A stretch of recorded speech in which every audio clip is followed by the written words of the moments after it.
20s with no travel history, now recovering in isolation. It is more contagious and therefore it is more dangerous in that regard.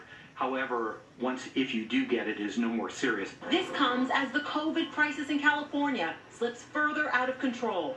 It's like a war zone, and we're asking for help, and help's not coming. Regional stay-at-home orders extended for most of the state as the virus kills some 230 people a day over the last week. Patients are dying like flies.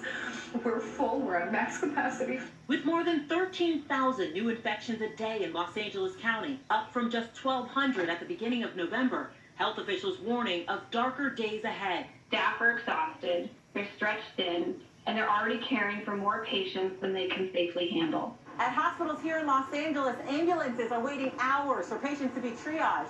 Here at MLK Hospital, space is so critical that the chapel has been turned into an overflow unit. From coast to coast, hospitals are being crushed. Nationwide, 121,000 people hospitalized, the highest since the start of the pandemic. The CDC predicting more than 400,000 deaths before the end of January, with warnings the new year won't be a fresh start. We're going to have an increase superimposed upon that surge, which could make January even worse than December. A chilling outlook, since this has been the nation's deadliest month to date. I was one of those people who didn't think it was that bad, but, it's been hitting closer and closer to home. Chase Bustamante's father, Ramon, worked in a grocery store and caught COVID after Thanksgiving. The family made the agonizing decision to take him off a ventilator last week. I told him that he can rest now. He's worked so hard. Another family left to grieve in a season of hope, now marked with so much sadness. Megan Fitzgerald, NBC News. Trump. The Trump administration's plan to distribute vaccines is falling behind, far behind.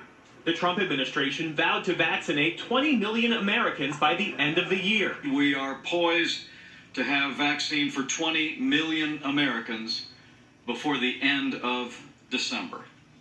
It is truly a medical miracle. I think that's a reasonable prediction, and I have confidence around that. So 20 million vaccinations this month? But the latest numbers from the CDC show that only about 2 million people have received the first dose so far. And the pace of the vaccination program is moving now, if it continues to move as it is now. It's going to take years, not months, to vaccinate the American people. Biden laying out a plan to pick up the pace once he's president, which includes invoking the Defense Production Act to ramp up the manufacturing of vaccines and protective gear needed to administer it, creating vaccination sites and sending mobile units to hard-to-reach communities, and launching a massive public education campaign to boost vaccine acceptance. His comments coming the same day that Vice President-elect Kamala Harris received the Moderna COVID vaccine. So I urge everyone, when it is your turn, get vaccinated. It's about saving your life, the life of your family members, and the life of your community. Meantime, the Treasury Secretary says those $600 stimulus checks will be mailed to those Americans who qualify starting tomorrow. Direct deposit payments begin tonight and continue into next week. Craig? Jeff Bennett for us tonight. Hit the subscribe button. Hit the subscribe button. Hit the subscribe button.